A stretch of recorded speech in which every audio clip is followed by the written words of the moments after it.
ሰበር መረጃ ነው። ይህንን መረጃ ለ12ኛ ክፍል ተማሪና ለወላጅ ሼር በማድረግ ጀምሩት። የዘንድሮ የ2018 የ12ኛ ክፍል ሀገር አቀፍ ፈተና በበየነ መረብ በኦንላይን ብቻ ይሰጣል። የካቲት 2 2018 ዓ.ም የ12ኛ ክፍል ማጠናቀቂያ ሀገር አቀፍ ፈተና 100% በበየነ መረብ ለመስጠት የሚያስችል ቅድመ ዝግጅት እየተደረገ ነው አሉ ፕሮፌሰር ብርሃኑ ነጋ። ፕሮፌሰር እንዳሉት በበየነ መረብ የሚሰጠው ይህ ፈተና በተያዘው ባጀት ዓመት የሚሰጠው የማጠቃለያ 3ኛ ክፍል ፈተና ሙሉ በሙሉ በኦንላይን ሊሰጥ እንደሆነ ተነግሯል። ባለፉት 2 ዓመታት 2016 እና 2017 ፈተናው በወረቀትና በበየነ መረብ ሲሰጥ እንደነበር አንስቶ በዚህ ዓመት ፈተናውን በበየነ መረብ ብቻ ለመስጠት የሚያስችል ዝግጅት እየተደረገ ነው ብለዋል። ለዚህም የተለያዩ ግብአቶች ለክልሎች ድጋፍ እየተደረገ ነው ያሉት ሚኒስተሩ በፈተና ጣቢያዎች በቂ የኢንተርኔት አቅርቦት እንዲኖር ከኢትዮ ቴሌኮም ጋር በትብብር ይሰራልም ብለዋል።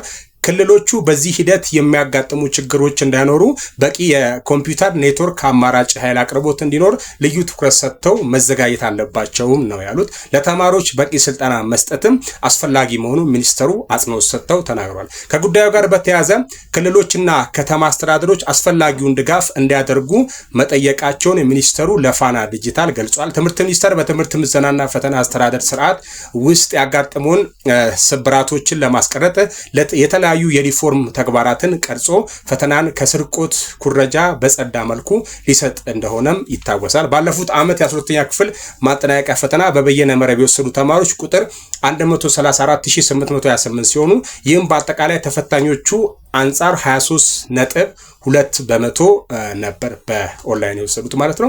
ይህን መረጃ እንዲታያችሁ 3 ነገር ተጠቅሷል። ፕሮፌሰር ብርሃኑ ነጋ እንደተናገሩት የመጀመሪያው ኢንተርኔት፣ ሁለተኛው ኮምፒውተር ነው፣ ሶስተኛው ደግሞ ኃይል አቅርቦት በተጠቀሙ ጄኔሬተር ቢኖር እና የትምህርት ቤት ባለቤቶች ማናጀሮች ይህን ጉዳይ በዋናነት ብታዩትና የኔትወርክ ችግር ያለበት ቦታ ትኩረት ተሰጥቶት ካሁኑ ቢሰራ ያሉ ችግሮች ቢቀረፉና ለተማሪዎችም አስፈላጊው ትሬኒንጎች እየተሰጡ ለፈተናው እንዲዘጋጁ ቢደረግላለው። ተማሪዎችን በተመለከተ ዝግጅታችሁ በተጠናከረ መልኩ ይቀጥል። የሚከብዳችሁና ግራ የሚያጋባችሁ የፈተና ስታይሎች ካሉ ፈተናው ሳይደርስ በተሞክሩት አሪፍ ነው እላለሁ። መልካም የፈተና ጊዜ